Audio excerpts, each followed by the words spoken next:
They say when the sun goes down, the king of the fairies reclaims the castle.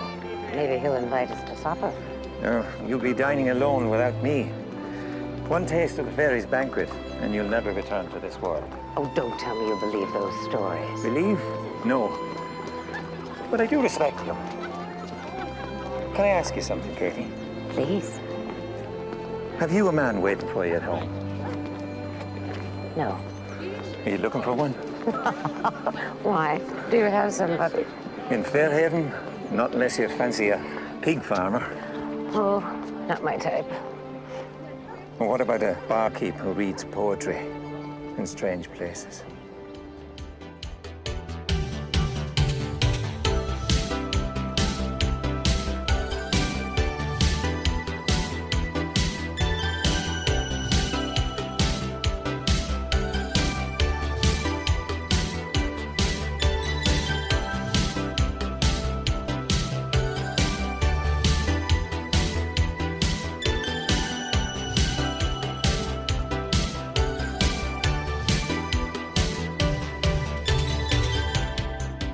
Welcome to Gimmicks, a podcast about the high-concept, experimental, structure-breaking gimmick episodes of TV, from musicals to bottle episodes to a classical 19th century romance and folktale in space. I'm Derek B. Gale, and who's with me today? My name is Eric Barry, also known as Trekkie B47 from the Starfleet Escape podcast, as well as Ranger Command Power Hour. Nice. Now, hey, Eric, if you had to spend a day in an idyllic 19th century town, how would you spend your day? Like, I don't know, game of rings, arm wrestling, reading poetry by a train? I would probably go to the coast side that they never went to. Yeah. I would go to the Irish coast side. I love that. I was thinking like climbing the mountain to Castle O'Dell or whatever. Right. I'm like, I would have liked to see that, but okay. I guess we'll never see that.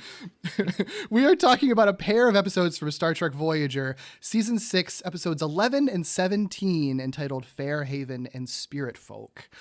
Real quick, for those of you who are unfamiliar with Star Trek Voyager, it was a science fiction drama, obviously, aired from 1995 to 2001 on UPN. It was the fourth live-action Star Trek series, premiered a couple of years after Deep Space Nine and ran concurrently alongside it. Created by TNG alums Rick Berman, Michael Piller, and Jerry Taylor, and follows the Federation starship Voyager, which was transported to the Delta Quadrant more than 7,000 light years from Earth. 70,000. It's 70. It's so far away. So far away. So it follows their very, very, very long journey to return back home. Notable, mostly, I mean, it's notable for a few things, but I think mostly for having the first female lead captain in a Star Trek series with Catherine Janeway, played by the great Kate Mulgrew, and just generally being the most gender-balanced cast in Star Trek up to that point, which is very cool. But yeah, Eric, what's your personal history with, I guess, both Star Trek and Star Trek Voyager? Sure. So I am a second generation Trekkie. My dad grew up with the original series, and in the 70s, he was actually one of the first people to go to a Star Trek convention, the big first Star Trek convention that was in New York.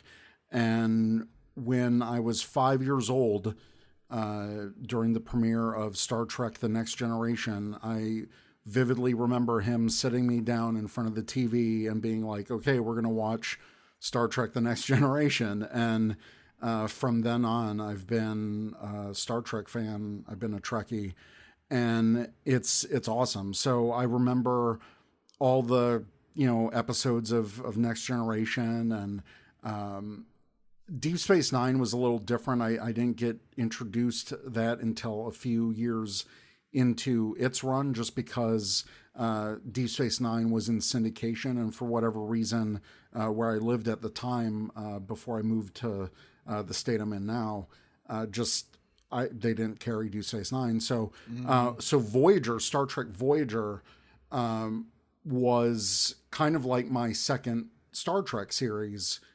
Growing up with TNG and knowing a little bit about Deep Space Nine, I probably watched a few episodes of DS9 here and there, but Voyager it premiered when I was in 8th grade, and ran throughout my high school years and first, year or two of college. And it was my formative. I know I grew up with Next Generation. I very much love those characters and those stories, but Voyager was happening at a time when I was growing up, when I was going through puberty and being a teenager in high school.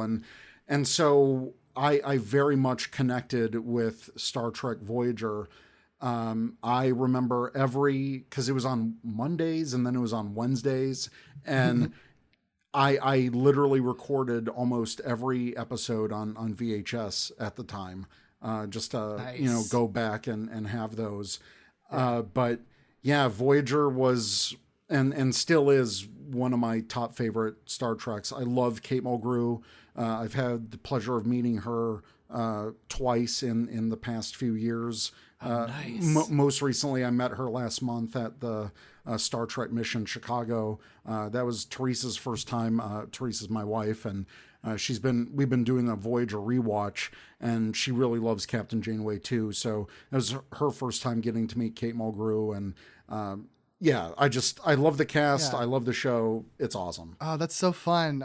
No, Kate Mulgrew's so cool, and she's so good in this show. Yes. I know her, at least I think she might have more than one memoir, but I know the one memoir, Born with Teeth, was really, really good. Yeah, that she wrote. that's the I think it was her second memoir. She was doing a book signing, and she just happened to be like in my state and doing a book signing. I'm like, I'm going to that, and so I have her second book signed, and then my wife picked up her first book and got that signed when we were at the convention. So That's so good. Yeah, Kate Mulgrew's awesome. It began as a routine mission, There appears to be a massive displacement wave moving toward us. and it would change their destiny. Captain, there's something out there. Brace for impact. One crew and one ship's epic journey 70,000 light years away. We're on the other side of the galaxy. Now it's a quest to get back home. Why are you holding us here? See it from the beginning We have no way back unless you send us. on the premiere of Star Trek Voyager.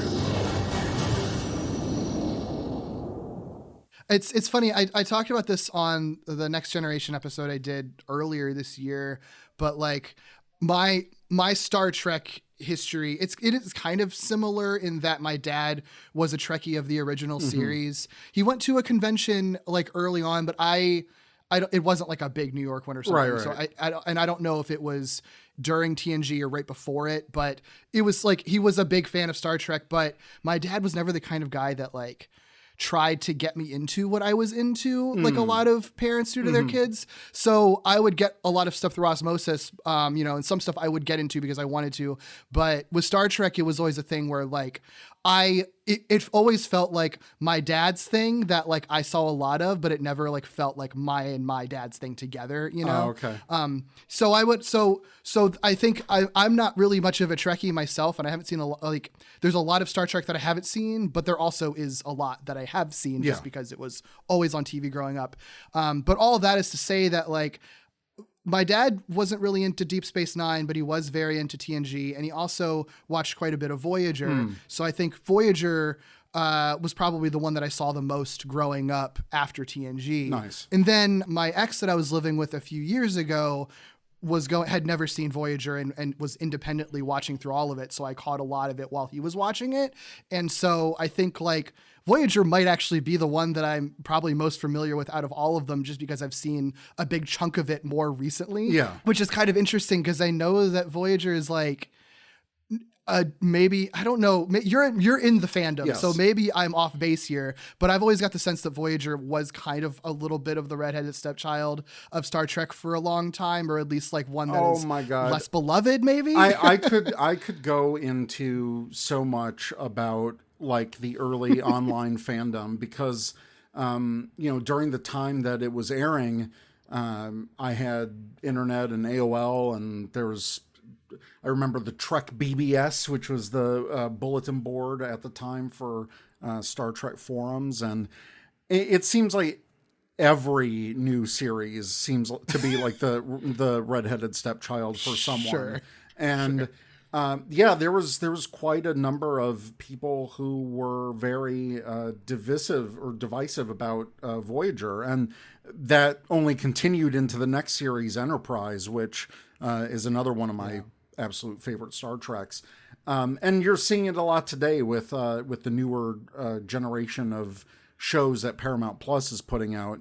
But I think over the years, Voyager has become a lot more highly regarded, especially because of Kate Mulgrew as Captain Janeway, and what you said before, just the gender balance cast. And for me, the show is very much about family, and they have that theme throughout a lot of the seasons, pretty much even beating your head over it in the 7th season about how much they're a family. But it very much is, it has that very familial feeling to it. And I think over the years, people have softened their takes on Voyager, but I know, there's a big contingent of women fans that love Voyager too. And because, and rightly so, because Captain Janeway is awesome. She's a leader. She's a badass. She's just an incredible woman, and she's a role model.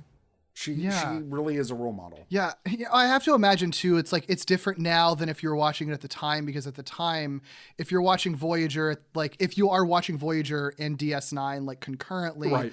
DS9 is doing a lot of like more like complex serialized story arcs and stuff, and Voyager never really did that to the same extent. I think just because of the nature of the premise of the show, and I could sort of see how like if you're watching and making that comparison at the time, it might feel like weaker or whatever, but it was just doing something different. It was just a very different kind of show. Yeah, and to your point, like when Deep Space Nine was ending, because Deep Space Nine was on the first 2 years of Voyager, like so they were wrapping up, and by that time I was actually watching Deep Space Nine on the regular, and it was still in syndication. So Deep Space Nine had a very, very serialized story, especially the last few seasons, and I didn't mind it because Voyager, even in its later seasons, there's still like elements that they'll bring up and continue to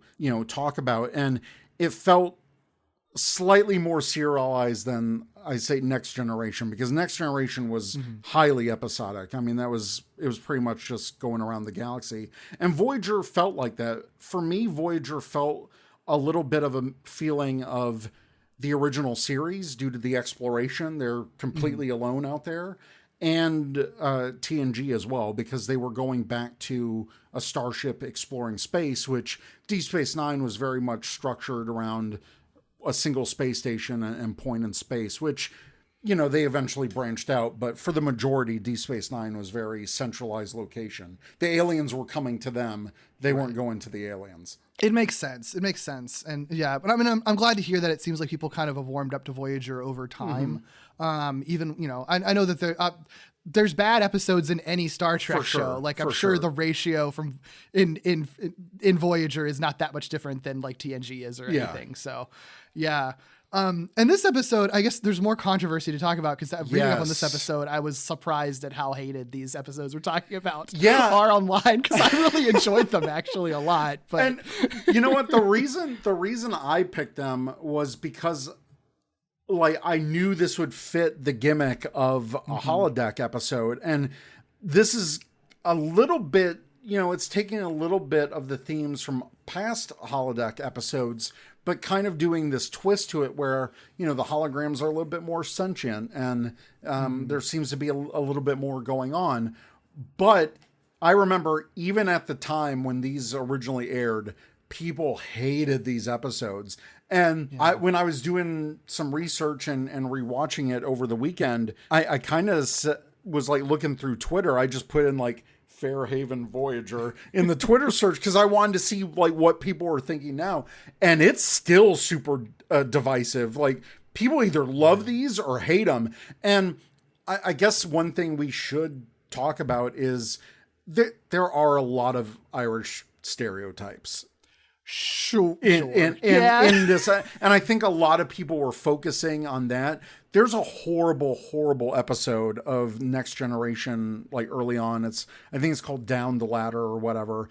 And there's literally, like, they went to a planet of Irish people and like they beamed up, like the most, like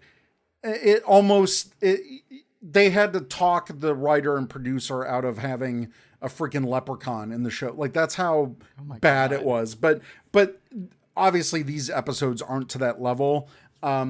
But yeah, I mean, it's a historical thing. So, you know, people have gripes on the historical context based on it. I look at it through a lens of, you know, they're like 400 years or 500 years removed from that time period. Right. And basically it's a romanticized version of, you know, a sleepy Irish town. So that's how I look at it. I think that makes a lot of sense because basically, like, the way that when I was watching it, the way that I kind of read what they were doing, like, is that the gimmick of both of these episodes, it isn't just that they're placing it isn't just that it's a holodeck episode placing the characters in a 19th century Irish town called Fairhaven. Like, obviously that's the basis of it, but then they're also playing in different genres, like more period appropriate stories that you would have. So you have the Fairhaven episode is like a classical romance novel essentially. Right. And then Spirit Folk is like a supernatural fae folktale, like both that you would read in like 19th century literature, which makes a lot of sense. And I think is sort of just like a genre homage that you're placing the Trek characters into. Like, I think it works fine in that regard, you know? Yeah. And that's one of the things I love about Star Trek holodeck episodes is because they can do these like genre bending time period pieces without going back in time. I mean, Next Generation, you had Picard in a crime novel holodeck adventure with the Dixon Hill various Star Trek episodes. They had, you know, Professor Moriarty versus Sherlock Holmes. There are so many things that they've done in holodeck episodes, you know, across the entire Star Trek franchise that you know, lend to the genre period piece type storytelling. In the 1900s, many ships were lost in the Bermuda Triangle. In the 24th century, Where'd it come from? We're already feeling its effects. will history repeat itself? I'll have to ride it out. An all-new Voyager. Voyager can be programmed to create virtual worlds. They're not people, they're holograms. But what happens I'm late for a moonlight stroll. when the computer's hard drive I got a boyfriend who malfunctions. goes haywire? Would you like to kiss me? Of course. An all-new Voyager.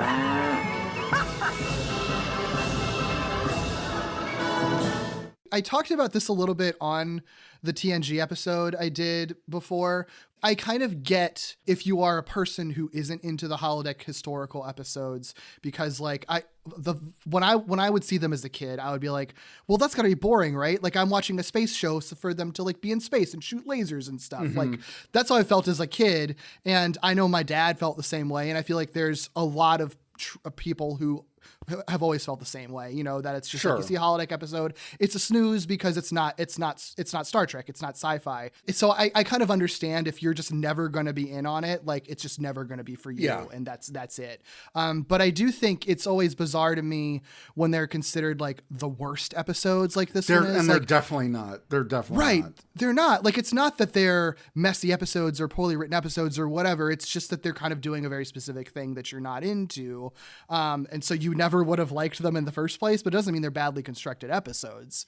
In fact, I think the first episode of this pair is like an incredibly strong character study for Janeway. For Janeway that you very rarely see in the entire show. And I think that's an episode that people probably cast off because it's like, well, it's just like a romance novel and romance novels are bad. So that means this episode is bad.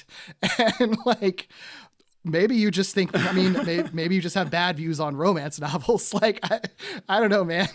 Well, for Fairhaven, one of the big things, because both of these episodes took place in the 6th season, and this was a season after they reestablish contact with Starfleet. And, through the last season and through episodes leading up to this one, Janeway left the Alpha Quadrant with, she was engaged to her boyfriend. And then, you find out in the 5th season when they reestablish contact with Voyager that, she held on to that relationship for so long, and he moved on because he thought she was dead. And this is the first, aside from maybe like one or two, maybe a little fling that she had or romantic interest.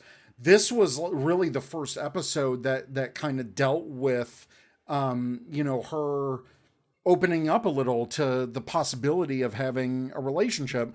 I just don't think a lot of people like that it was a holodeck character.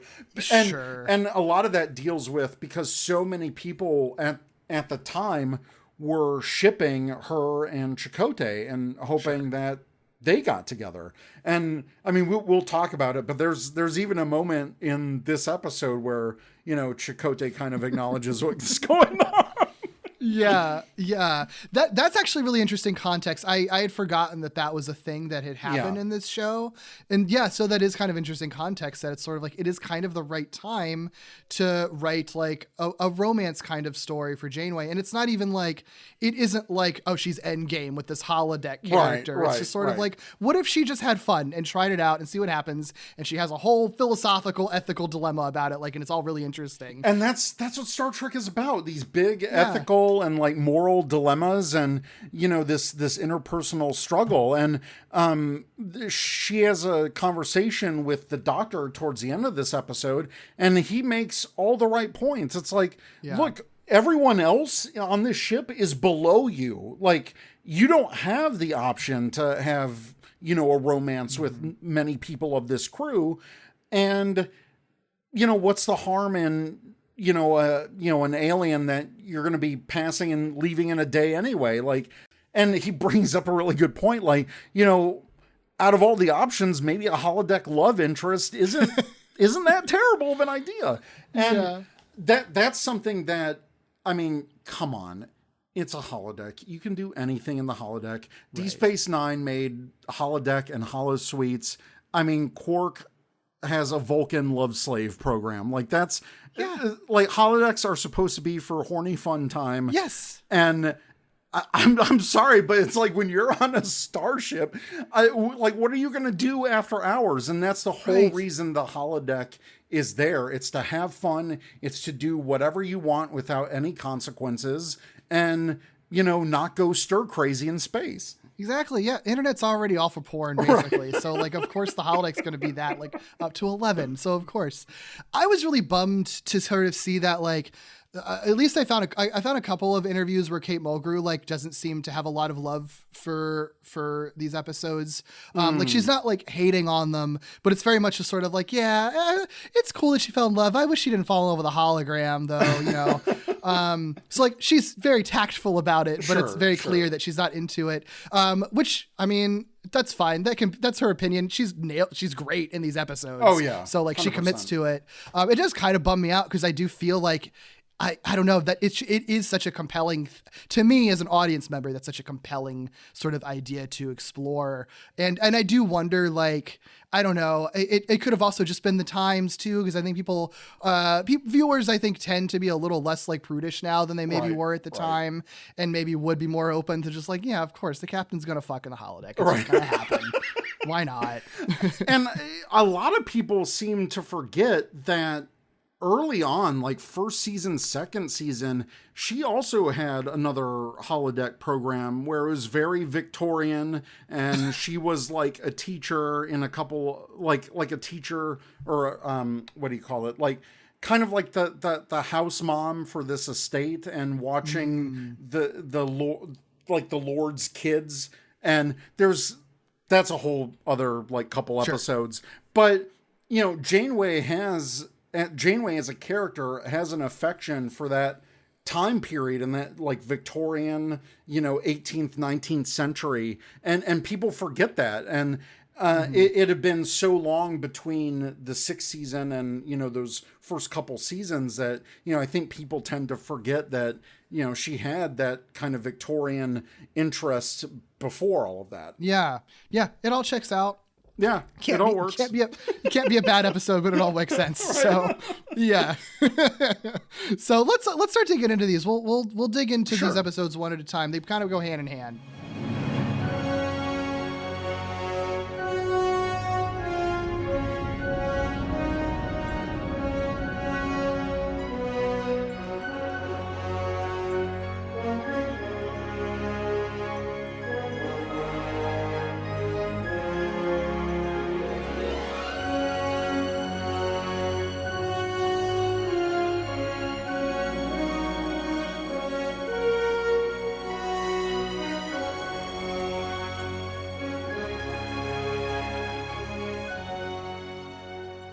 If you want to watch this show along with us, it is streaming on Paramount Plus. This first episode we'll talk about Fairhaven.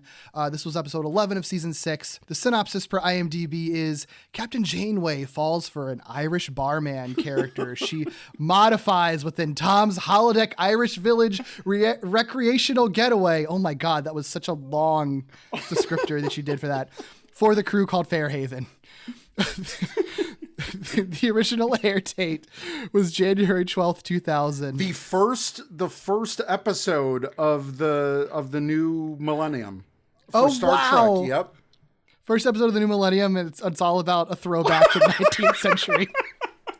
Looking forward. I love it. This episode was written by Robin Bernheim, who was credited then at the time as Robin Berger. She was a producer on Voyager and writer on TNG, along with being a producer on Quantum Leap and a story editor. Yeah, and a story editor on Remington Steele. She also wrote on William Shatner's Tech War series, along with Earth Final Conflict, and created the Netflix Princess Switch movies. So bringing the romance cred from this episode into Netflix, I guess.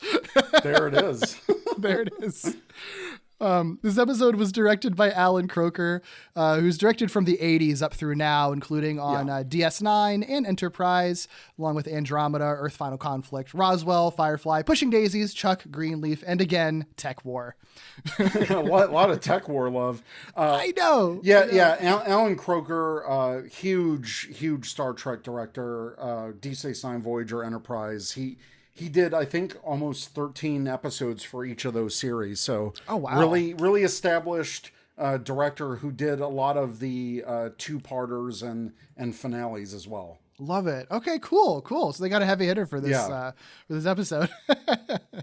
It's funny. Well, I think you need it for a big period piece, big studio, like backlot, setting that this has. That's a good point. And there's a lot to juggle because there's a lot of characters. Oh, a lot of characters, yeah. Yeah. So no, that makes a lot of sense, actually. Yeah, it probably goes kind of understated because there's not a lot of action in this episode, but there is, like, you do have to kind of keep these kind of very quiet scenes very dynamic, at the same time. So that makes a lot of sense. It is interesting. Like, this episode, there's not a ton of plot to it, which I think is good because it lets you be very focused on the characters.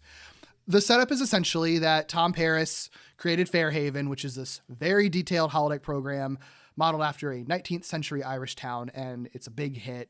Nothing a little adjustment to the holomatrix wouldn't fix. No, I'm not changing a thing. Fairhaven is perfect, just the way it is. Oh, Tommy boy, you forgot the leprechauns. No leprechauns, no aliens, no starships. I want this to be a place where the crew can unwind.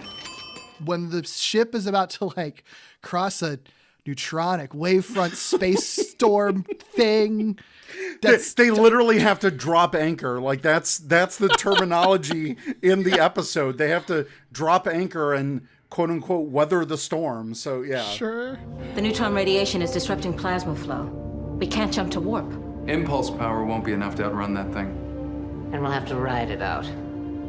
We'll generate an inverse warp field and drop anchor. That should protect us from the turbulence. Go to yellow alert. Tom, B'Elanna, get started on converting the warp core. Yes, ma'am. Let's batten down the hatches. whatever that means. That it either way, it's basically like as if a ship was in a real storm. It's going to be long and stressful. They're like, everybody's batting down the hatches.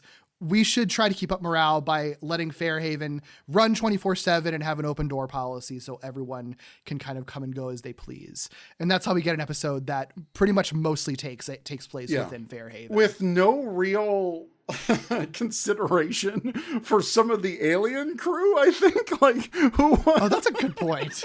Like, I would imagine, and probably some of the human crew too. It's like, wait, you got both holodecks on lock for this like 19th century thing? I'm not into this. That's a really good point. Yeah, they're sort of like, everyone loves it. And I'm like, well, I've heard that like 5 people love it. Are you sure that it's not just the 5 of you that love it? Right. And so the big thing that happens is, you know, everybody's having fun. They have a lot of like cuts to all the different characters. Yeah. Like the doctor is like he's priest the town or preacher. priest, yeah, which is really, it is funny that you like go to the holodeck to go to church. I guess. Well, he's playing that role in that holodeck simulation. So he chose his character, and I guess he wants to run around as a priest, and he really gets into it. Just as the heathen did of old. After all, one spiteful act deserves another, right? Wrong! What these sinners have forgotten is that they are neighbors. He's in love with the sound of his own voice. The doctor is always a little bit extra, for sure. Yeah, it's so fun. It's so fun. A lot of time is spent in the pub. Mm-hmm. Like everybody's kind of hanging out in the pub, playing rings and stuff. And this is where Janeway meets Michael Sullivan, who's played by Fintan McCowan, I think is how you pronounce his name. He's of Merlin and Game of Thrones is the thing, or the things that I think he's most prominently known for right now. He's the Fairhaven barkeep, and they immediately hit it off. They're immediately smitten. That's pretty much the basis of the episode, is like Janeway meets this guy and he's hot and she likes him. However, he's not as well read as she wants him to be. And also he has a wife. And so she's like, I'm going to do something about that. Computer, display Fairhaven character, Michael Sullivan. Increase the character's height by 3 centimeters. Remove the facial hair. No, I don't like that. Put some back. About 2 days growth. Better. Oh, one more thing. Access his interpersonal subroutines, familial characters. Delete the wife. This is the line that kills so many people when she says delete the wife. Yeah. I mean, there's like a gif of it. It's ridiculous. But yeah, she makes him smarter. She makes him more quote unquote provocative. And even the computer's like, what? Can you like clarify that? What does that mean? And she's so specific, like make him taller, but like 3 centimeters taller. 3 centimeters. I'm like, what? Such a funny, I love how much she knows exactly what she wants. She's like, oh, I've thought about what my perfect man is. I have notes about this. I know very specific specifications. and the other thing that cracked me up is like, he originally has kind of like this scruffy, unshaven look to him. And she's like, oh, I don't like that. Or she's like, remove the facial hair.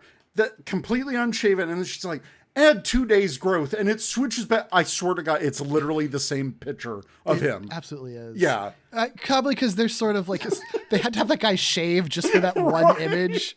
And that's just like, we're not going to have him like trim, like grow it back. We're just going to use the same picture. Right. It's fine. Yeah. It's a fun, I love that scene. It's so funny. I do understand why people might be kind of out on the delete the wife thing, because it's a funny line. It's very fun. So funny. And she delivers it so stone cold, classic Janeway style. Delete the wife. I love that delivery. It is. It does. I understand why people would be like, okay, but that does kind of contradict like the end of the episode and the moral of the episode, like the philosophical thing, because no one mentions that ever again, that she just deleted a program from existence. Like I thought that at the end of the episode, like when she was potentially like kind of deciding to leave him, say goodbye to him, essentially, she was going to bring his wife back or something so he could at least be happy. But no, the wife is never mentioned again. Nope. She just ceased to exist. Nope. Yeah, funny line, maybe could have been maybe is kind of a mistake for the ethical dilemma, but in the moment, I get it. Like what she does, she's not thinking through that. It's just like, what if I'm going to make my sex doll more my taste, I guess. To note when she does come back to the program and he's changed and, he's sitting on, he's sitting on the bench in front of the train station. Fun fact, that backlot is also what the Good Place used. Whoa! Oh, wow. So if you recognize a lot of those buildings and that street, it's the same location because that was also used in the Good Place. That makes because it's the universal backlot. Yep. That makes sense. It felt so familiar, like the structure of like how the roads turn and everything, and the types of buildings. That makes so much sense. Yep. Okay. Cool. But here's a fun fact. So when they're like he's talking and he's reading these poems and he mentions a couple poets. Do you know Jane Eldon? Eldon? No, I've never met her. Well, I'd be terrified if you had. She's been dead 70 years. No, I was thinking about her poetry. And what about Sean Gogarty? They have similar rhyming schemes. Jane Eldon and Sean Gogarty. Yeah, those are fictional poets. No way. Are you kidding me? I'm not kidding you. Those are made up names. They didn't even bother to like, and even in the episode, Janeway's like, oh, the Irish have a long history of like many different authors and poets. And they made up a couple. I swear to God. That's frustrating. That's frustrating too, because in the Spirit Folk episode, they make a lot of like real literature references. Yeah. But when it comes to Irish poets, it's just like, well, fuck them. They don't care. We don't care. They don't matter. Jeez. Okay. I can understand why some Irish people may be mad at this episode. A little bit. Oh, wow. The disrespect.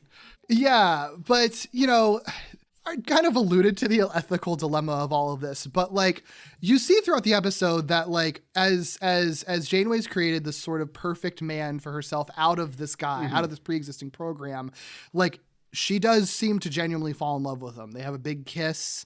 They like share a dance together. It's all very romantic. It's all very romance novel in that like romance novels are sort of built for you to kind of like put yourself into like the protagonist space as if you're also romancing the person that they're romancing. Like that's kind of what the genre does. And she's sort of doing that with the holodeck by like building her own romance novel around herself, building the perfect romance. And I think that I honestly didn't really expect this to be the turn that the episode took. I genuinely didn't know exactly where it was going when I was watching it. So I was kind of surprised that like she very quickly abandons this. And I like that it takes a while before they really explain that, because really you see her kind of at her happiest with Michael. Yeah. And then it's like they come back from commercial and she's like burning her poetry books. Like, okay, drama queen. well, that's the thing. It's like right after that kiss and even before that, that's when Chakotay showed up and, he popped up and even tells her, oh, nice to see you're having a little bit of fun. He's a hologram. I couldn't help but notice he seemed a little taller than the last time I saw him. Yes, I made a few modifications. In the interest of Irish culture. Exactly. You seemed embarrassed when I ran into you. There was no reason to be. It was nice to see you having a little fun. And I think she starts to feel guilty at that point, especially after, the really big kiss that they share. And that's her dilemma. That's her personal dilemma. She's like, well, why am I having so much fun? Almost like I'm not allowed to have fun because I'm the captain. Yeah.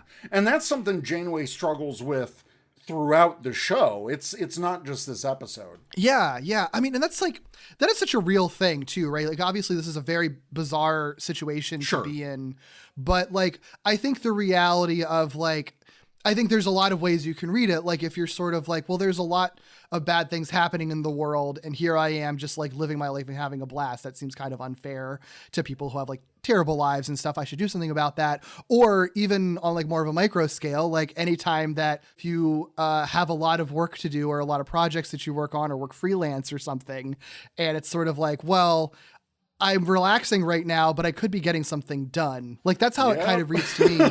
You know, been feeling that during the pandemic for sure. Right. It's just sort of like, well, I shouldn't be allowed to have fun because there's always so much to do. Yeah. And I have so much responsibility that I need to take care of. Like, why am I doing this? You know? And it's very real. And it's just sort of like, nah, girl, go out and party. You deserve this. It's fine. But the other side of the ethical problem that I find so fascinating is like, and we don't, it takes a little bit before we get this, but she explains it to the doctor. She was just hanging out with Michael and he fell asleep while they were in the park, very romantic. And he started snoring and she's like, well, cool. I could just ask the computer to like delete his snoring because it's annoying. And which is a beautifully like mundane moment because it's at that point that she's like, this is kind of fucked up that every minor thing that I don't like about him, I can just change to my will. Yeah. So like, what am I doing here exactly? Am I that much of a control freak? Which is a huge realization for a captain of a starship to have. Tell me what happened. Oh, you know the story. Girl meets boy, girl modifies boy subroutines. Did you have intimate relations? That's none of your business. Let's just say it was a memorable 3 days. I don't see the problem. Don't you? Michael Sullivan is exactly my type. Attractive, intelligent. We share the same interests. And if there's something I don't like, I can simply change it. I've noticed that humans usually try to change the people they fall in love with. What's the difference? In this case, it works. But yeah, it's a big personal, moment for her because, yeah, it's like, well, I could just delete that. And, the doctor has a funny line where it's like, well, isn't, in every relationship, isn't one person trying to change the other at some point? Yeah.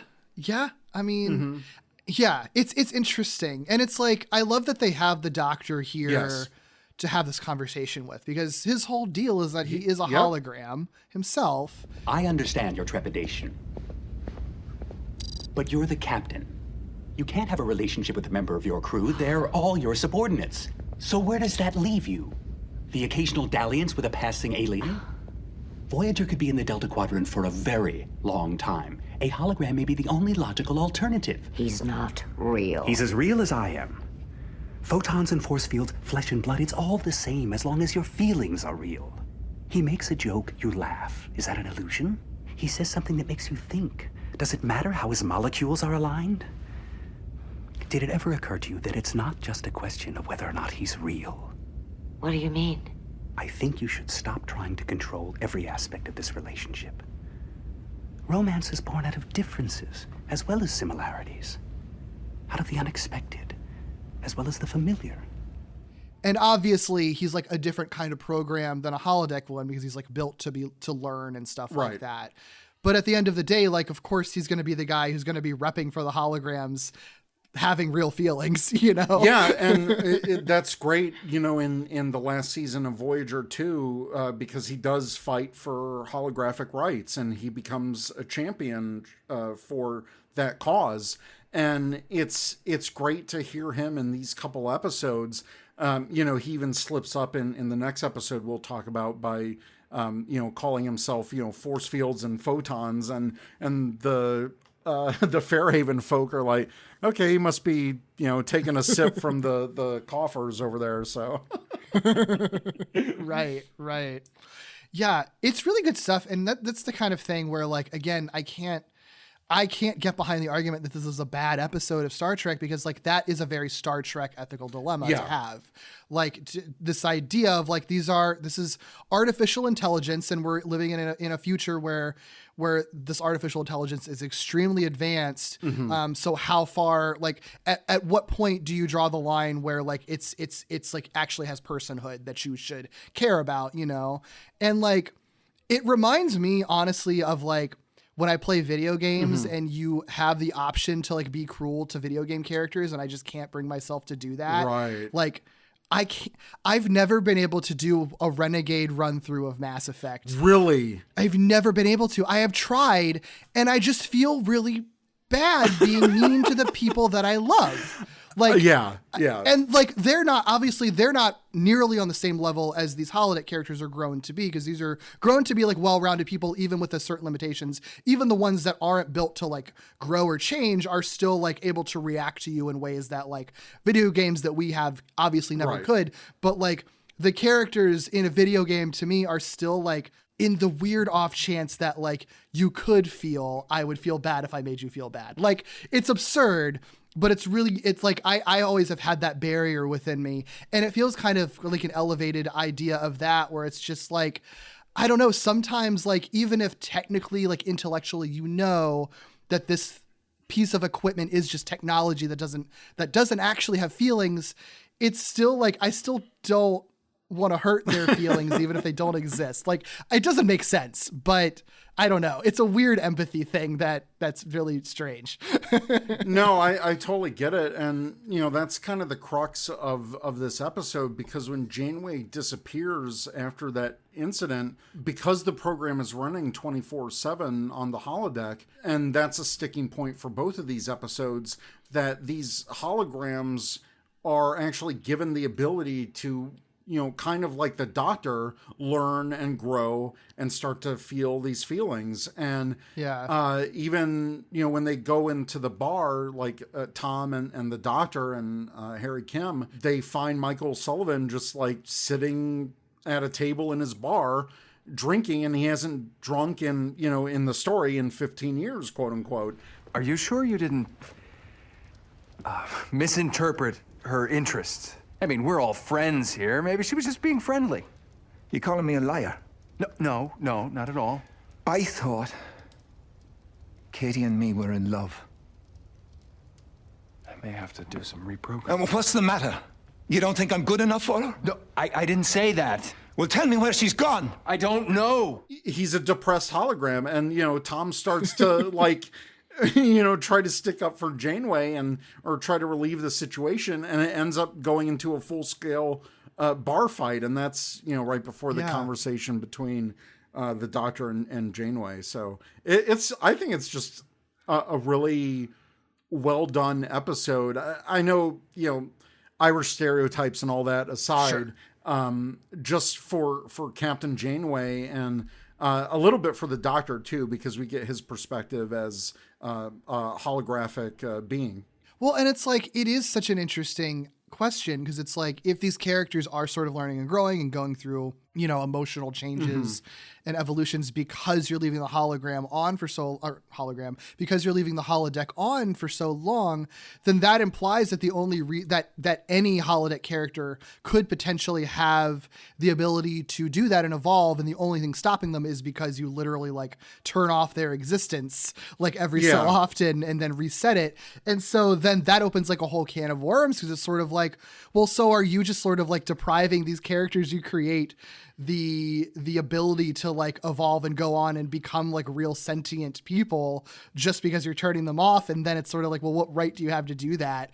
Like, there's and I mean, there's a Deep Space Nine episode like that too, where there was like a planet of like a holographic city that this guy created because he didn't want to lose his family, and then that's a whole nother can of worms. But it's one of those Star Trek, you know, classical, not just from a moral standpoint, but from an ethical standpoint. Like, are we kind of creating a new life here? And Next Generation did that beautifully with Data, and specifically Measure of a Man. That's just such a great episode about Data's rights as an android. And you kind of dip the toes into that ethical quandary with this episode and the next episode for sure. Yeah. It's interesting stuff, and especially wild that it's like kind of like they don't go very heavy on it in this episode. Which, you know, again, if people are watching it for the sci-fi ethical dilemma stuff, maybe it's not going to deliver as much on that because it only kind of wades into that barely. It's mostly interested in this being a romance novel pastiche, essentially. Yeah. But the fact that Star Trek could do a romance novel, essentially, like, or conversely, that you could do you could only do a romance novel that has those questions with sort of Star Trek as your foundation, you know, like I think that's very interesting. And like, and also, you know, there's plenty of parallels to just Janeway dealing with having a controlling personality or something like that, which is a real thing that people have, you know. And I kind of like where all of this lands because by the end of the storm and everything, a lot of the holodeck program just gets damaged just because that's what neutronic wave storms do, I guess. Well, when they had to ride out the last bit of the wave front, they needed to draw emergency power. So the program was still on, and them pulling power from the holodeck, it's essentially like pulling a USB out when it's not ready to be unseated, and it has the possibility to corrupt the program. And that's what we see at the end of this episode. They're only able to salvage about 10% of it. Right. Yeah, that makes sense. That's a very good explanation. Whenever technobabble happens, I'm just sort of like, okay, whatever, I'm not listening. But that actually makes a lot of sense. And that was her decision in the moment because Harry Kim, when he was telling her, like, you know, we can get that extra power from the holodeck, but we're going to lose most of the program. Janeway had to make that snap decision, not knowing whether or not Michael would survive or not. Yeah. So she's like kind of ultimately, you know, she's still choosing the crew over the holographic guy, her holographic love, which, you know, would be especially tragic if he was lost because she never really got to say goodbye to him or anything. She hasn't been back and really substantially since she dipped out. But luckily, Michael does survive this. So she has like one last chat with him in this episode, before they kind of have to shut down Fairhaven to rebuild it. I have a feeling that you won't be forgetting us that easily. Fairhaven has that effect on people. But there's one thing I want you to know. I love you, Katie. I might actually be passing this way in 6 or 7 weeks. Maybe I'll stop by the pub. See that you do. And like, it is kind of a good note because she's basically sort of like trying to explain that she has to go and it's just not going to be the best for her right now, but still leaving the opening to return later on. Yeah. References like 6 to 7 weeks, which, spoiler, 6 episodes later, we get another episode where they go back. Which I think is really clever. I love that they did that. I thought that was amazing timing, that they had the foresight where it's like, hey, maybe we could do another one of these episodes and let's throw that line in there. So I thought that was just great planning where they're like, Paris is like, oh yeah, I can fix this program in like 6 to 7 weeks. And in real time, 6 weeks later, we get the next episode. So good. I love that. It's so clever. The other thing that I really love is that, like, so she doesn't fully close the door on this guy, right? Like, it does seem like she's going to be saying goodbye to him, and then she's sort of like, I might be passing through again, so we'll be back. This isn't over.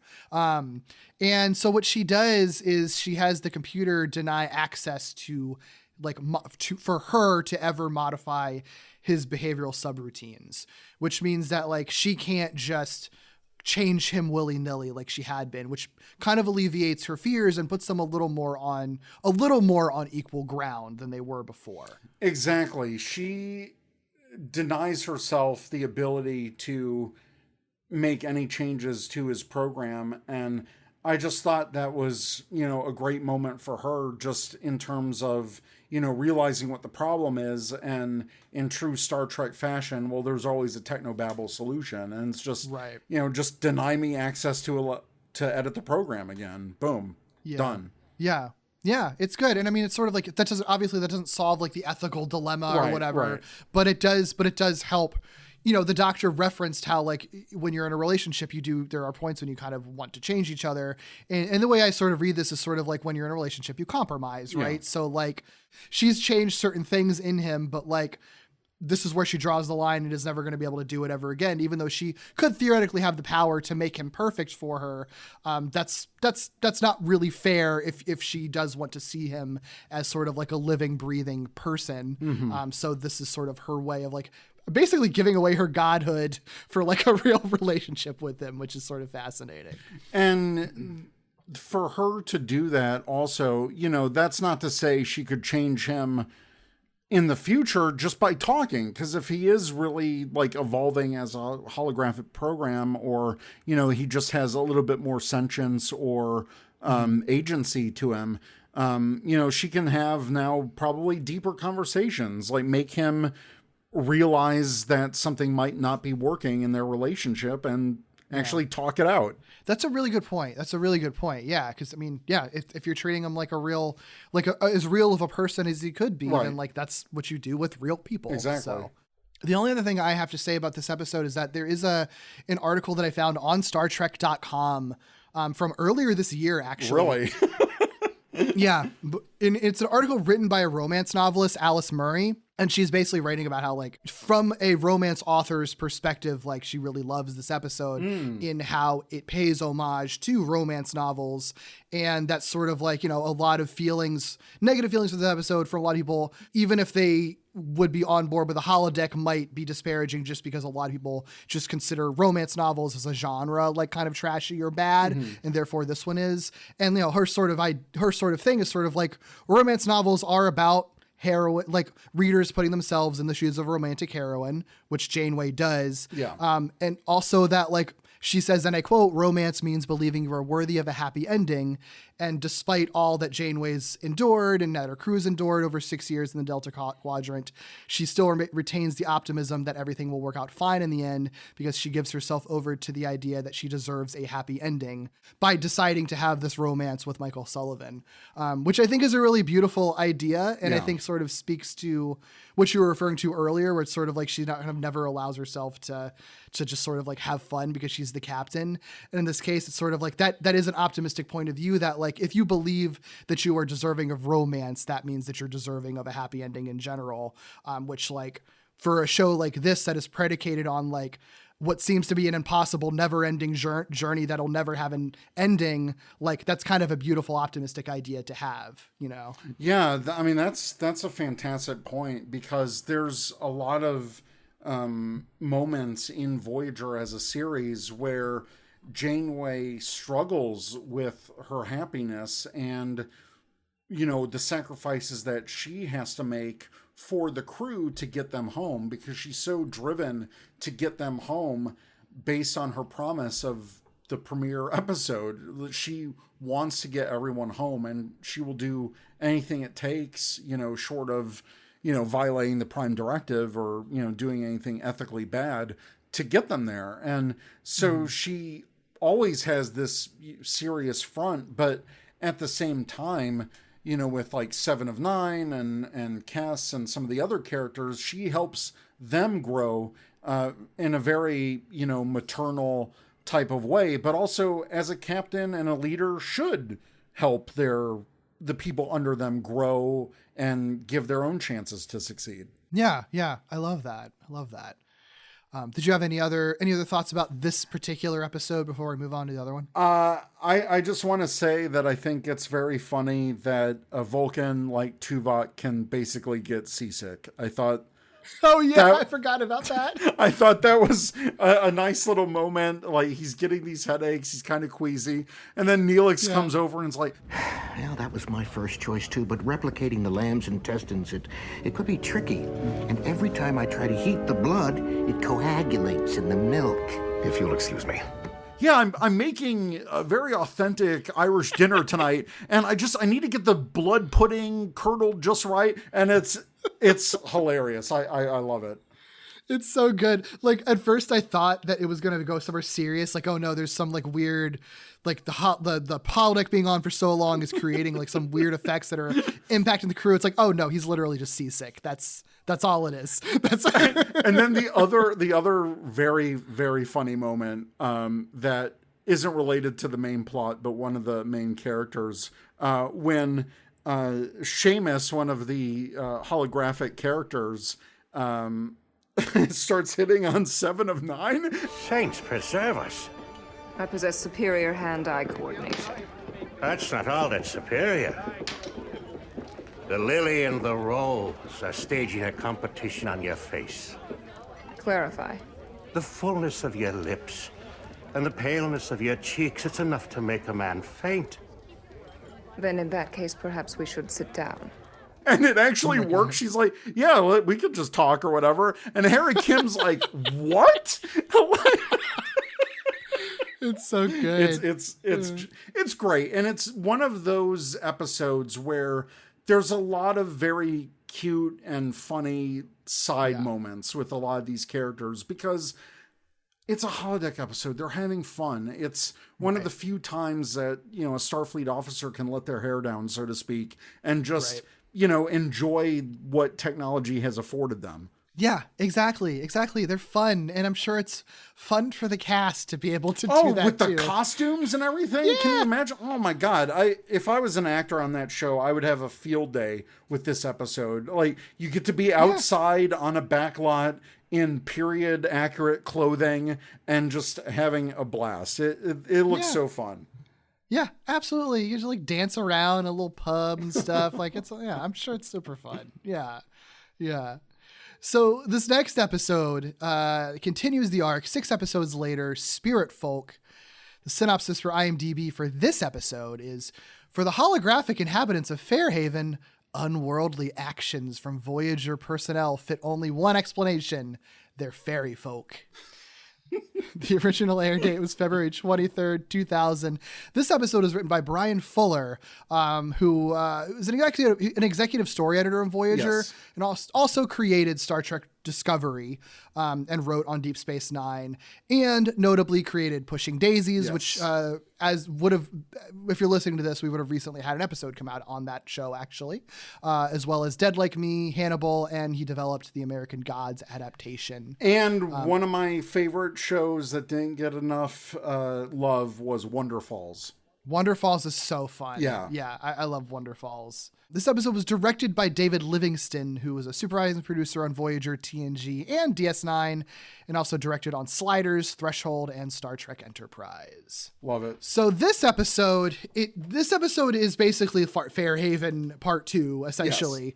Yes. It does take place after it's been rebuilt, and it's back up and running 24/7 again because of the popularity. But this episode, I think, sort of takes a little granule of an idea from the previous episode that wasn't explored super in depth, which is that if you're running the holodeck 24/7 all the time, the characters are going to keep on living, which means they're going to keep on evolving. They throw in an added wrinkle, and that also means they're going to like glitch out more, right, I guess, essentially. And the combination of that means that this episode's whole premise is that between the glitches and between them evolving, they actually like are able to notice the Voyager crew doing things that they otherwise aren't supposed to notice. So things like repairing tires or changing the weather, turning people into cows. They're not like Voyager crew expects them to not see that, right, see this because of perception filters, yes, or whatever, but they do. And so, to them living in 19th century Ireland, it's like, oh, so this is fucking magic that I'm seeing right now. What's happening? And it does happen also in the first episode in Fairhaven, because there's a moment when they're called to the bridge and one of the guys, or that Seamus character, he's like, what's a neutronic wavefront? And so you start to see hints of that in the previous episode where they start to notice like certain phrases. Even Michael Sullivan, when Chakotay calls Janeway Captain, he's like, wait, he just called you Captain. What does that mean? And so there's like hints of that in the previous episode, which I thought was a cool detail. Yeah.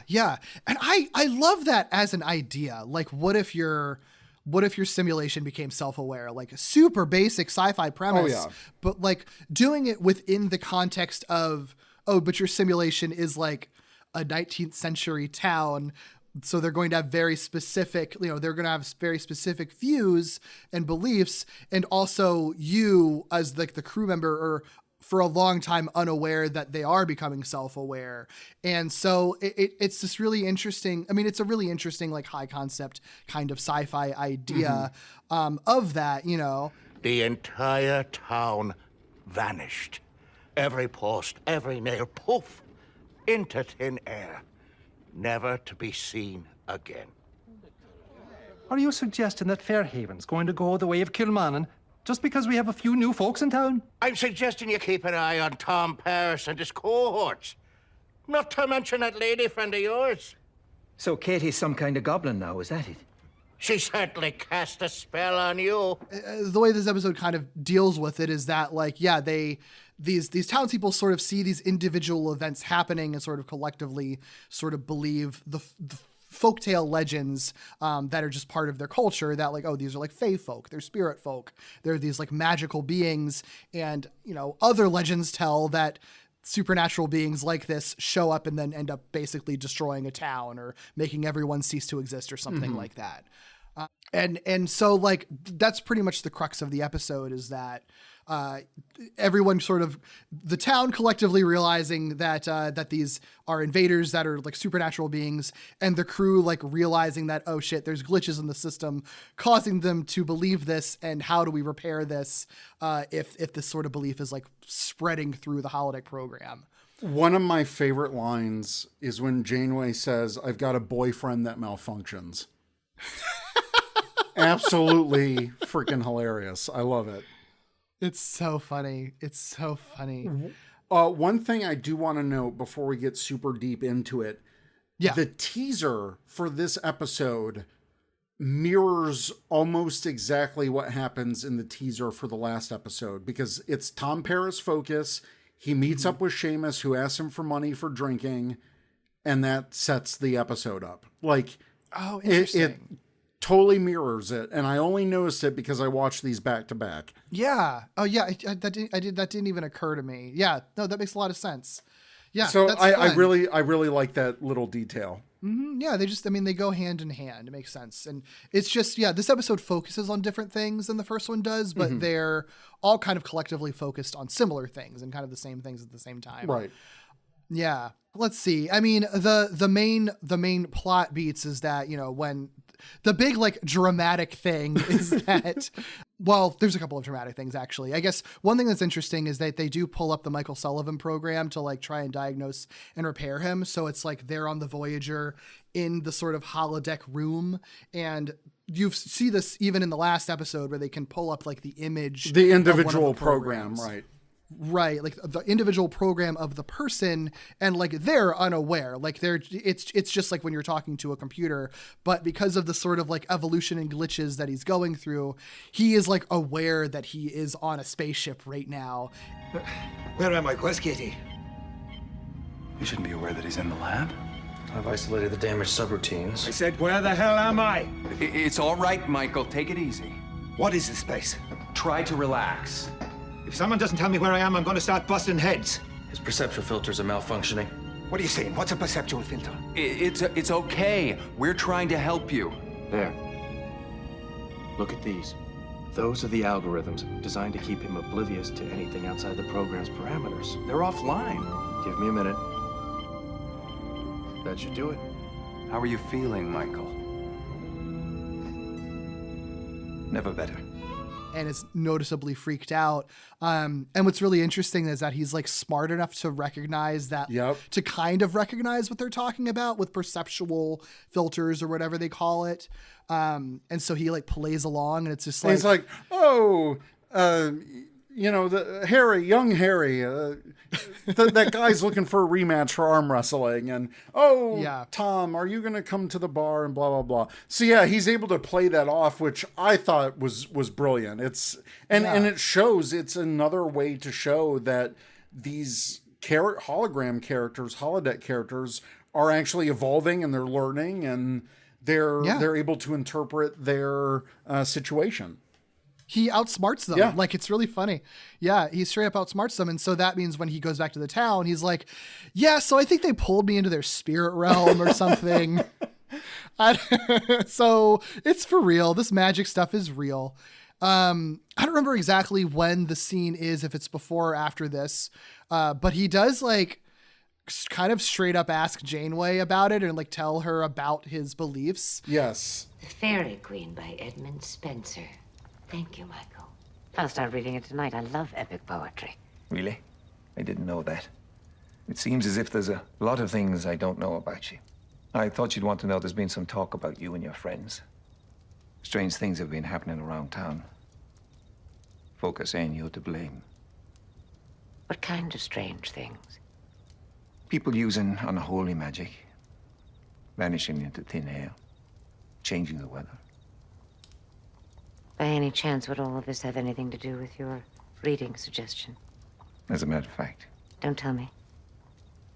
They say I'm the Fairy Queen. Frankly, they could tell me you're the devil himself, and I wouldn't care. He does it by giving her a copy of The Fairy Queen, which is like an epic poem about the Fairy Queen. And it's like, I think you're the Fairy Queen yourself, actually. Yeah, it was that was a great moment. That he actually gave her the book before he found out that they were before he went to the lab. Yeah. So kind of I think that was his moment to test Janeway a bit, which was really good. One of the things that I liked at the crux of this episode, and something of a warning, because we didn't see a lot of B'Elanna Torres. She's the chief engineer. We didn't see much of her. I don't think we saw her at all, or if we did, maybe one scene in the last episode. But in this episode, she totally warns them from the start. Like, look, I've had to replace all these hologram emitters. Like, you guys are pushing this to the limits. And so she was that kind of canary in the coal mine. Like, look, you guys are playing with fire by keeping this running all the time. And it backfires on them. Yeah. Well, she and Seven of Nine, I feel like both pose some really good like counterpoints to the whole premise of this. Like the people who have spent a lot of time in Fairhaven and have fallen in love with people there are like, no, they're real, we shouldn't get rid of them. And B'Elanna and Seven of Nine are sort of like, it's a computer program, guys. Like, we're not gonna like kill our crew for the sake of this like video game. Like, what are you doing? Just cut the program. Like, just cut the power. Turn it off, you weirdos. And like, to Janeway's credit, she's always just like, I mean, we can eventually do that, but let's like try not to first. Right. My boyfriend. Like, the reason they're having that conversation in the first place is because when Tom and Harry go into the program to fix it, to fix it from the inside, I guess, the rest of the town's like, we know what's going on now, so we're going to kidnap you and try to do some mystical chants and stuff to make the spirit folk go away. What's kind of a little error on the part of it, because when they're repairing the console or whatever that's hidden in the bar, the townsfolk see it, and they already have like guns and pitchforks going. One of the characters actually shoots the panel, and that's when things start to go nuts. But it's when it's shorting out, then the computer's like, safeties are now, like, holodeck safety protocols are offline. And I'm like, but if they were online, then that holographic bullet wouldn't have been able to damage the panel in the first place. Yep. Yeah, I thought the same thing. I think like I think that this episode is weaker than the first one, because I do think that I think this last half of it is a little messy for like what you just said, where it kind of doesn't make sense. And I can get behind like, just like whatever, it's a weird plot hole or weird, like, you know, weird thing doesn't make sense, but you're doing it for the sake of sake of the story. I can get behind that. I do understand the criticism of like, so many holodeck episodes are about the holodeck malfunctioning and now the safeties are off. And like, I give a lot of credit to the first Fairhaven episode that never happened. Exactly. It's all a character-based ethical dilemma.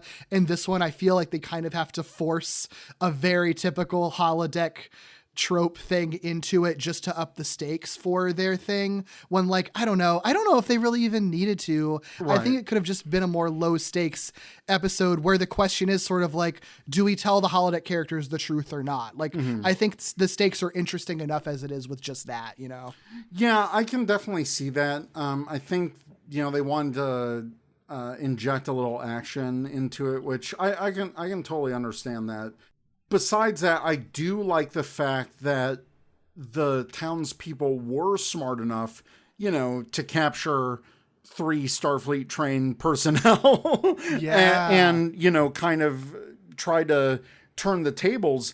And what was brilliant about that is when the townsfolk find the Doctor's mobile emitter, which allows his program to be separate from the holodeck, and that's what allows him to walk around the ship and everything. When they're able to take that away from him, and then his program gets integrated into the Fairhaven simulation, and that's when he's able to be affected by the hypnosis and the spells that they're pulling. And I thought that was great because now his program is directly interfacing with theirs, and he's bound to the same rules of the world that they are. I thought that was great. Yeah. I like that. And I mean, I like, you know, credit to the townsfolk of Fairhaven that like the Doctor should be like OP in this environment, and they still get one up on him and like capture him. So yeah, which then that allows Michael Sullivan to beam onto the bridge when they're trying to pull the Doctor out, and just another great moment for now he can see Janeway's world. It's very cool. I mean, how weird must that be if you're just like on the bridge of a ship and then like a dude from the 19th century just shows up there. It's like, what's going on? This is a starship. It's called Voyager. I know. Should I transfer him back to the holodeck? No. My name isn't Katie O'Clair. It's Catherine Janeway. Captain Catherine Janeway. It's going to be difficult to explain. Maybe it's best if I just show you. You've seen my world. It seems fair that I should have a chance to see yours. And like, to Janeway's credit, she's sort of like, let's just talk about this. Yeah. I'm going to show you everything, man. We're just going to tell you almost the entire truth. I give a lot of credit to the episode because I do think that it's all very smart in not being like, yeah, we're going to tell you everything, because if these people were told that they're computer simulations, it would fundamentally break their brains. Right. Like, it would destroy them. So they basically tell them everything but that. It's essentially like, yeah, we're visitors from the stars who come in peace. We're like the time traveler from H.G. Wells' Time Machine. An actual author, not a fictional poet. Yeah. And I love that. Like, I think that that's really smart, you know? So it's like, it's the best way to sort of bridge that gap. And also, like, I mean, you don't have to tell them they're computer simulations, because your plan here is to sort of treat them as much like real people as you can in a situation. Yeah. And it is sort of like, yeah, this is our deal. We're not magical. We're just like from basically more or less from the future, essentially, is the easiest way to explain it. Long story short, when like Janeway and Michael having this sort of, you know, having this sort of bond now that they've sort of aired out everything, are able to kind of talk the townsfolk down and stop them from burning Tom, Harry, and the Doctor alive, I guess, was their plan. Well, that's what I liked about the resolution, because the resolution was ultimately talking out the problem and working it out. We never meant to frighten anyone. Seamus, you were right about one thing. They are quite different from us, but not in so many ways that we can't be friends. And we're not spirit folk. Some of our technology may seem like magic, but I assure you it's not. Katie showed me things that are beyond our comprehension. They have machines that I can't begin to describe, but not once have they used them against us. Quite the opposite, in fact. These are not the deeds of spirits and mischief makers. What, they turned Maggie into a cow? That'll never happen again. I swear. There, you see, we have his word. And if we can't trust a man's word in Fairhaven, what can we trust? If you want, we'll leave and never bother you again. But we'd prefer to find some way to keep our friendship alive. I like the resolution for the townsfolk. It's like, look, everything that we did for you that was magical was to help you. Like, that person saved your child from the well. You didn't like the weather. It's sunny now. Like, nothing is malicious. So I like that it turned back on the townspeople. Like, yeah, we're totally scared and we think that they're fairies, but, well, there's a point there. Like, they didn't do anything bad to hurt us except, maybe turn the one woman into a cow. But they turned her back and they'll never do it again. So it's fine. It's okay. Yeah. It's fun. Yeah. I mean, and it's pretty much like just a happy, like, it doesn't take much for the town to just be like, yeah, it's fine. They're great now. We just got magic in our town and that's fun. So I mean, like, it's more or less a happy ending. Like they do realize that they won't be able to run the program 24/7. The sort of like the progressive evolution that's been happening isn't going to be able to continue really happening. But it's not like they're shutting down the town forever or anything. Exactly. We never see the town in the series again, as far as I know. We don't. But you can just assume that it still happens every so often. And they have one more fun little night in town. Janeway gives Michael Sullivan a copy of A Connecticut Yankee in King Arthur's Court, which is really fun. Another real book. Another real book. Yeah. Oh, and I do also like the bit where Michael Sullivan is telling Janeway, Thank you, Katie. Or Catherine now, is it?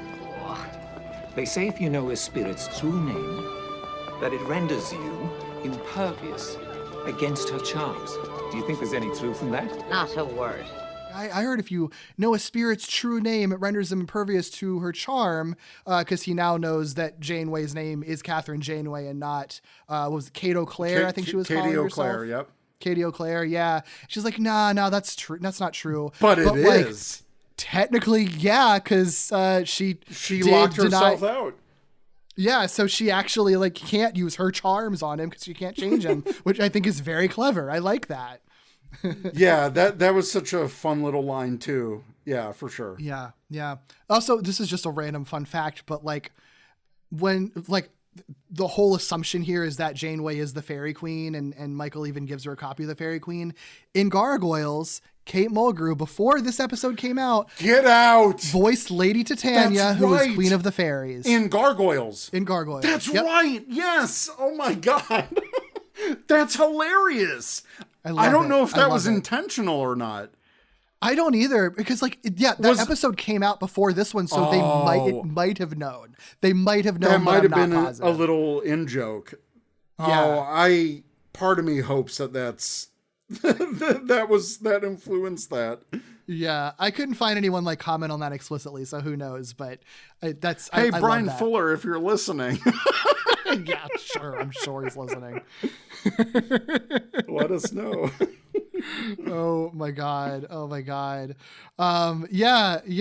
The only other thing that I just saw Seamus, the kind of bigger mustache guy, is played by Richard Riehl. I don't know if that's how I pronounce his name, but he's one of those actors you see in everything. Yep. He's in everything. Yep. And it's funny. He was for me, the most recognizable guy out of everybody. I recognized a couple people. Seamus's partner Milo in this episode was Ian Abercrombie, and he's another actor that was in a lot of stuff. He was in Seinfeld. He's just another one of those actors that's in a ton of stuff, and he played quite a number of roles in Star Trek as well. Nice. I love it. Yeah, it's fun. I mean, they're all good. All the side players in these episodes are really fun. There's not an actor that I felt like is bad, which, you know, for a lot of these, especially like period piece type things, you can often get like a big clunker or whatever. Someone who's trying hard to do an accent and can't do it. But I feel like everybody here more or less nails it. I mean, I can't speak for the accents. I'm sure some of them aren't authentic or anything like that. Oh, definitely Fintan McCowan's is, though, who played Michael. And they actually credit him in both of these episodes as a special guest star. So he was a big deal actor even back in the 90s for them to get him for this. Yeah, I mean, and he's good. He's got really good chemistry with Kate Mulgrew. I like them together a lot. Oh yeah. But yeah, you know, I think like I am conflicted about this episode because I do feel like it could have dealt a little more into the philosophical debate of the personhood of these holographic characters. Because as much as I love it commenting on, like the Doctor commenting on it in the episode, in the Fairhaven episode, I don't know if it's really commented on as much in this. Like, I feel like the conversations are more like, should we turn it off or not? Right. Like, and I feel like they could have dove into that a little more. Like, it feels weird that they were kind of afraid to really do that and opted for just like an action story instead. But it's still fun. Like, it's still a cool idea, you know, of what if your hologram characters became self-aware. And that's one of the things I do like about this episode. It's because it's not just a repeat of the last one. You know, the last one was the romance, and this tends to go into the supernatural a little bit. And I like that genre twist as well, because think of how horrifying it was for those two characters to see this woman turn into a cow, and, you know, think Tom and Harry are gods, essentially. Like, I mean, they were pretty rightfully freaked out. Like, the whole townspeople were. Yeah.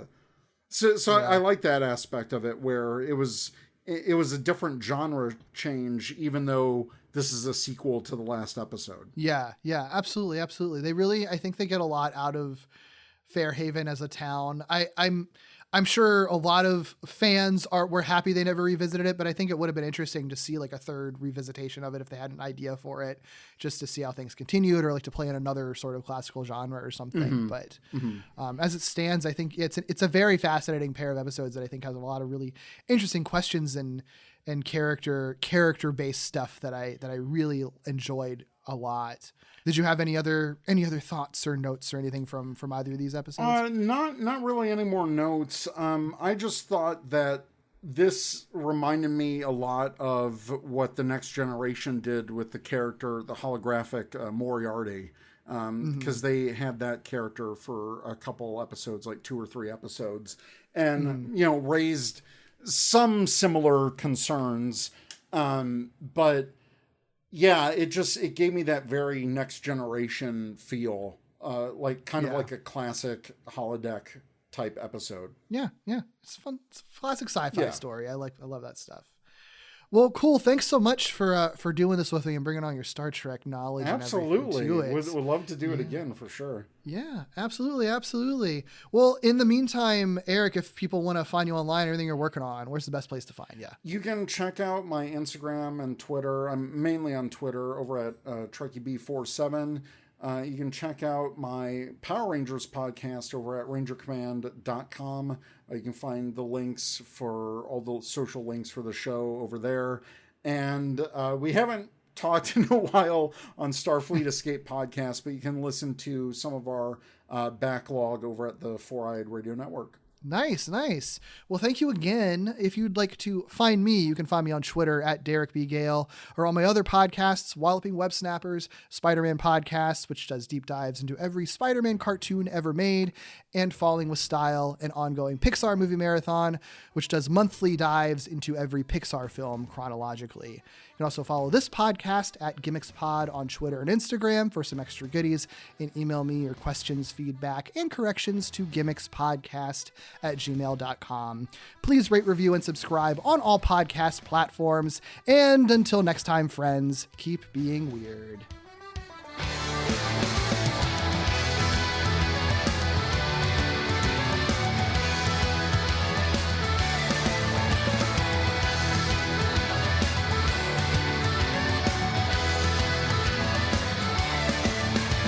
I'm a sailor pig!